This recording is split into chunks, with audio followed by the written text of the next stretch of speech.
From selling out Madison Square Garden and starring in a hit TV series, to a Hulu cancellation and a public arrest, this is how Amy Schumer went from the funniest woman in America to a cautionary tale, and where she is now.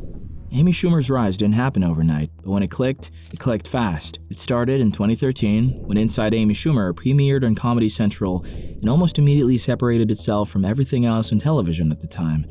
The show blended sketch comedy, stand-up, and man-on-the-street interviews in a way that felt genuinely fresh, and critics noticed right away. It won a Peabody Award, which is one of the most prestigious honors in broadcasting, and in 2015, it won the Emmy for Outstanding Variety Sketch Series, beating out Saturday Night Live in the process. This is an award that you really try to get, so we really wanted this award, so. That Emmy win alone was a statement. SNL had dominated that category for years, and here was a show on Comedy Central built around a relatively unknown comic. She walked away with the top prize. But Inside Amy Schumer was just the foundation, because in 2015, everything changed at once. Her stand-up special, Live at the Apollo, dropped that year, directed by Chris Rock, and it became a cultural reference point almost immediately. Then came Trainwreck, also in 2015, which she wrote and starred in alongside Bill Hader, directed by Judd Apatow. The film grossed over $140 million worldwide and earned her a Golden Globe nomination. From a comedian making her first major studio film, those numbers were enormous.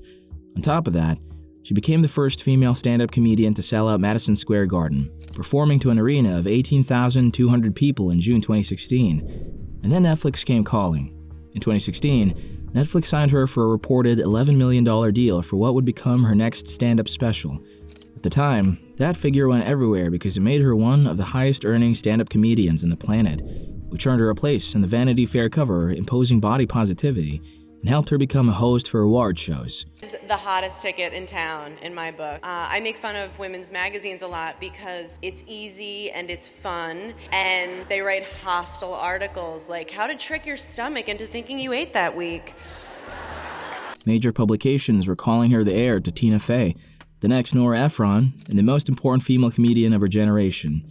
Fans were fully on board, with comments like, "Amy isn't the best comedian out there, but all the criticism she receives could be dished out to many other comedians, i.e. overly vulgar jokes, claimed stolen jokes, etc. Her movies are great, most of her stand-up is pretty good." But even at the height of all that, something was already starting to crack underneath the surface. Because around the same time her career was peaking, a different conversation was starting online, and it wasn't a flattering one. In January 2016, 3 working comedians went public on Twitter with a very specific accusation. Kathleen Madigan, Wendy Liebman, and Tammy Pescatelli all claimed that Amy Schumer had lifted their jokes nearly word for word and performed them as her own material.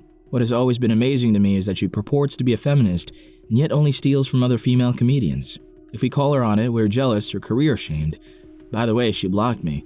Side-by-side video comparisons started circulating, and they were uncomfortable to watch because the similarities weren't just thematic. Even Ellen is not an exception in this controversy, as in her interview in the show, Amy says her joke without even referencing her for it. Just lose all of our inhibitions in the darkness. Is the popcorn really that delicious we must shovel handfuls of it into our mouth?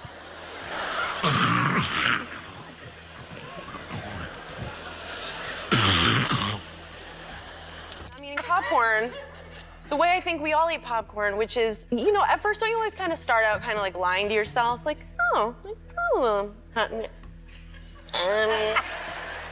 like one piece at a time, and then like you get a little more real, right? And then eventually you get real, and it's just, like I've split my lip trying to get one more kernel. The setups, the phrasing, and the punchlines were close enough that people who saw them had a hard time explaining it away as coincidence. That women dress for other women, right? That's why men, if we love you, we dress you for other women too. That's why we dress you stupid. Because we want another woman to look at you and go, he's cute, but I can't fix all of this. You dress him like that so nobody else wants to have sex with him? That's cool. Pescatelli was especially direct about it, saying the issue wasn't just the jokes themselves, but the pattern, because it had allegedly happened more than once. Liebman echoed similar frustration. But I like it when the guy pays for sex. I mean that. I am a good person, I swear to you. Like, I'm very old school. I think the guy should always pay on the first date for sex. And Schumer pushed back hard. She went on Opie Radio and denied the accusations directly. offering to take a polygraph test to prove she hadn't intentionally stolen anything. She framed it as coincidence, as parallel thinking, and as a natural result of working in the same world as other comedians for years. Surprisingly, Amy managed to convince some comedians to backtrack on their accusations, because within days, Pescatelli issued an apology. Liebman walked her claims back, and Madigan deleted her tweet. On the surface, it looked like the situation had been resolved, and Schumer's team moved forward treating it that way. But the comparisons never went away. The videos stayed up, people kept sharing them, and in comedy circles, the conversations didn't stop just because the original accusers backed off. Some people defended her through all of it. As one commenter put it, whether her fans or not chose to defend her in the middle of it, with some saying, "What is it about jokes that make people think that these types of thoughts can only ever occur to one person in time and never again? Are we to think that they are distributed uniquely by the universe and that the same thing can ever pop into two people's minds? And lazy evidence at best. People need to stop assuming that the same type of joke can be thought up by two separate funny people." But while that was happening, a separate clip resurfaced that added another layer to the problem. A joke from Schumer's earlier stand-up work began circulating widely in 2015. The line about Latino men that went, "I used to date Hispanic guys, but now I prefer consensual." That joke had existed in her material for years, but it was landing differently now that she had built a very public brand around feminism, body positivity, and progressive values. The contrast was hard to ignore, and people who had been fans started asking questions. And people who weren't fans used it to argue that her entire public image was fake, saying, "Reminder that most famous people aren't smart," and "They're also basically conditioned into being total narcissists." From that point on, people kept pointing out the gap between the image she was trying to sell and the kind of work she'd actually done, and no matter how much she tried to rebrand, it never really went away. Fans who stuck around tried to give her the benefit of the doubt, with some saying things like, "Maybe humor is subjective, I think she's sufficiently funny," while others were less generous, pointing out that it's not funny when the joke is at the expense of the man. Either way, by the end of 2016, the shine had already started to dull, and 2017 was about to make things significantly worse. In March 2017, Amy Schumer's $11 million Netflix special, The Leather Special, dropped, and the reaction was unlike anything she had experienced before. Critics were lukewarm, with the special landing at 50% on Rotten Tomatoes based on reviews from professional publications. And while a mixed critical response isn't necessarily career-ending, what happened with the audience score was a different situation entirely. Within a week of the special going live, Netflix users flooded it with 1-star ratings, pushing it to one of the lowest-rated comedy specials on the entire platform. It blew up pretty quick. Suddenly, there were a ton of bad reviews all at once, and the media was on it right away. Reporting at the time pointed to organized campaigns and forums including Reddit's r/TheDonald, where users were actively encouraging mass 1-star ratings as a political statement. It was clear that many people who disagreed with Schumer politically were also the same people that were tanking her ratings. This caused Schumer to address it publicly on Instagram, blaming the review bombs as a targeted attack from alt-right trolls who simply disagreed with her politics. For her supporters, that explanation made sense. For everyone else, it looked like she was blaming it on everyone except herself, because regardless of who started the campaign, the ratings stuck. The coverage of the ratings stuck too. And shortly after the Leather Special controversy, Netflix made a change to their platform that made many people think it was caused by Schumer's review bomb situation. The platform switched its rating system from a 5-star scale to a simple thumbs up or thumbs down. Netflix said they were already planning the change before the Schumer situation, and that might be true. But the timing turned into a story, and pretty much every article about the new rating system brought up the Leather Special right alongside it. The result was that instead of the story fading, it got a second news cycle. And as if the special wasn't enough, 2017 also brought Snatched. Her film with Goldie Hawn meant to prove that Trainwreck wasn't just a one-off success, but it didn't really land that way. Critics weren't sold, and the film ended up with a 36% on Rotten Tomatoes. And while it made $60 million worldwide, that number felt flat against the $42 million budget once marketing costs were factored in, especially compared to the momentum Trainwreck had generated 2 years earlier. The outlets that had been celebrating her started running a different kind of piece. Questions like, "Is Amy Schumer still funny?" started appearing in forums that had previously put her on their year-end best lists. Fans felt it too, with some commenting things like, "She's not my favorite comedian ever, but she's had some good bits. Her times hosting SNL, for example, were alright. She's honestly fine. I really think the hatred for her gets blown up sometimes." By the end of 2017, the cultural goodwill that had taken 3 years to build had burned through in 12 months. In October 2018, Amy Schumer turned her public focus almost entirely away from comedy and toward politics, and it didn't go the way she likely intended. On October 4, 2018, during the confirmation hearings for Supreme Court nominee Brett Kavanaugh, Schumer showed up at the Hart Senate office building in Washington, D.C., alongside model and activist Emily Ratajkowski and hundreds of other protesters who were demonstrating against Kavanaugh's confirmation due to allegations of sexual assault and concerns about his stance on women's rights. Around 300 people were arrested that day, and Schumer was among them. The footage that circulated from the arrest became the center of the conversation almost immediately.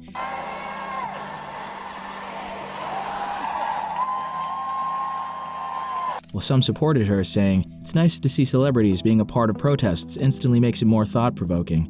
Not a Schumer fan at all, but just the fact that I recognize the name makes the protest worth paying attention to." And that was my first thought too. She didn't go to social media to make a statement. She actually took action. It's great to see. The goodwill it generated among her existing supporters was real, but it evaporated quickly. The Kavanaugh arrest just fed into that already existing doubt. Instead of showing her as someone who actually cares about issues, it made her seem like every move she made was just for attention. Her memoir, The Girl with a Lower Back Tattoo, also got revisited during this period, and not charitably. Originally published in 2016, the book was now being read through a different lens, with critics picking out passages they described as self-aggrandizing or tone-deaf, and op-eds framing it as the kind of celebrity memoir that mistakes access for insight. By 2019, the thing that had defined Amy Schumer's public presence was no longer her comedy. It was the controversies and how she had responded to each one. She still had projects in development and a fan base that hadn't fully abandoned her, but the version of Amy Schumer that had sold out Madison Square Garden felt like it belonged to a different era entirely. And over the next few years, that distance between who she was and who she'd become only kept growing. The follow-up projects and specials that came after 2017, like I Feel Pretty, The Female Brain, and her growing stand-up special couldn't find the cultural attraction that her 2015 work had. Nothing broke through the way Trainwreck or Live at the Apollo did. The conversations that used to happen around her work stopped happening, and in comedy circles, people mostly saw her as a rise and fall story. Then, in March 2022, Life and Beth premiered on Hulu. The semi-autobiographical series followed a version of Schumer's life, tracking back to her upbringing and early adulthood, and critics responded warmly. It landed at 90% on Rotten Tomatoes, which on paper looks like a comeback. But the numbers that actually matter told a different story. Life and Beth never appeared in Nielsen's weekly top 10 streaming list, which tracks what people are genuinely watching in large numbers. The strong reviews didn't really turn into buzz with regular viewers. There wasn't anything going viral on social media, and it didn't seem to leave much of a cultural mark. It just ended up feeling like one of those overrated shows that most people don't end up watching. Then, in late 2023, a separate controversy pulled her back into a much uglier news cycle. Following the outbreak of the Israel-Hamas conflict in October 2023, Schumer posted content on social media that drew serious backlash, including a video invoking Martin Luther King Jr. in a way that many people felt was being used to delegitimize Palestinian grief. Must see that Israel must exist and has a right to exist and is one of the great outposts of democracy in the world. My Jewish brothers and sisters said to me amid anti-Semitism anywhere, we don't need your support. We have enough Jewish power to deal with this problem ourselves. I would still take a stand against anti-Semitism because it's wrong, it's unjust, and it's evil. If my Catholic brothers and sisters said to me, amid bigotry toward Catholics, we don't need your support in this because we have enough Catholic power to deal with it, I would still take a stand against bigotry toward Catholics because it is wrong, it is evil, and it is unjust. Bernice King, Martin Luther King Jr.'s daughter, responded to Schumer directly and publicly, correcting how her father's legacy was being applied in that context. Some of Schumer's posts were deleted, but the screenshots stayed up and continued circulating. The backlash came from multiple directions at once, with people who felt her posts were Islamophobic, people who felt she was using the conflict as a platform, and people who had already been waiting for the next reason to criticize her publicly, saying, "Amy, a rich, privileged white woman using MLK to justify how utterly racist and Islamophobic she's been over the last month is beyond me. She's a vile person." It didn't make people feel sorry for her, and it just became another public screw-up people couldn't ignore. Schumer's name had started being used in the industry to point to a pattern of denying, deflecting, and blaming the audience. By the end of 2023, her career wasn't over in the technical sense. She still had projects, she still had a platform, and she still had people who defended her. But the version of that career that had seemed limitless in 2015 was no longer recognizable. And then 2024 arrived. and things got more complicated in a way nobody had fully anticipated. For years leading up to this point, Amy Schumer's physical appearance had become a target online. Her face had visibly changed, and without any explanation from her, the internet filled in the blanks with mockery. The comments were non-stop and mean. Jokes about her weight, her face, even rumors about her, they'd gone so normal that people barely even noticed anymore. In February 2024, she revealed what had actually been happening. Schumer disclosed that she had been diagnosed with Cushing syndrome, a condition caused by prolonged overexposure to cortisol. In her case, it developed as a result of steroid injections she had been receiving to treat scarring from previous surgeries, specifically a breast reduction and a C-section. The condition had caused the visible physical changes people had been mocking for years. The facial swelling, the weight changes, none of which she had control over, and none of which had anything to do with the reasons the internet had invented. The news hit in a tricky spot. For some people, it made years of past comments feel uncomfortably different, but for a larger portion of the public, the kind of sympathy that would normally follow a disclosure like this just wasn't there anymore. Years of controversies, inauthenticity, the accumulated weight of every previous backlash had left very little sympathy in reserve, with people saying, side effects do not include cheering on genocidal, Islamophobic, anti-Arab, anti-Palestinian, bigoted rhetoric. I will save my sympathies for oppressed people everywhere, not this self-proclaimed victim. The response wasn't cruel in the way the earlier mockery had been, but it also wasn't the outpouring of support that might have come if the diagnosis had been revealed during her peak years. After everything she'd been through, including health issues and public controversies, there was another setback as in July 2024, Hulu quietly canceled Life and Beth after 2 seasons. There wasn't a big announcement of much media coverage when it ended. It just wrapped up without drawing much attention. And the projects that followed didn't reverse the trajectory. Kinda Pregnant, a Netflix film she released in February 2025, landed with some of the harshest reviews she had received in years. Several publications, like Hello, called it among the worst films of the year, and the audience response wasn't any warmer. Then, in December 2025, Schumer and her husband Chris Fisher announced they were separating after 7 years of marriage. Fisher had been a constant presence in her public life, as he appeared in her specials and was constantly referenced throughout her stand-up material. The divorce filing came in January 2026, and it made the rounds as another chapter in a story that seemed to keep finding new ways to go wrong. By this point, the public had no sympathy left. As one commenter put it, maybe being Islamophobic and voting for a sexual predator didn't bode well for their marriage. By the end of 2025, there wasn't a single active project generating positive momentum. What remained was a name that people recognized, attached to a narrative that had long since stopped being about comedy. And by 2026, everything turned in a way that's hard to come back from. The harsh treatment from fans earlier in her career had mostly died down, but what replaced it was in some way worse. People just stopped caring, and she fell into complete irrelevancy. Social media posts that would have generated hundreds of thousands of engagements during her peak were now met with minimal reaction. Attempts to insert herself into current cultural moments came off as calculated in a way that her audience picked up on immediately. The self-awareness that made Inside Amy Schumer work, her willingness to be the butt of the joke, and her way of turning awkward moments into laughs weren't connecting the same way anymore. What people saw instead was just effort, and when effort doesn't come naturally, you can look desperate. By this point, her name mostly showed up in 2 types of stories. One was the whatever happened to kind, the retrospectives that dig up someone's peak and treat it like history. The other was the case study. Comedy writers and podcasters using her trajectory as a reference point for conversations about authenticity.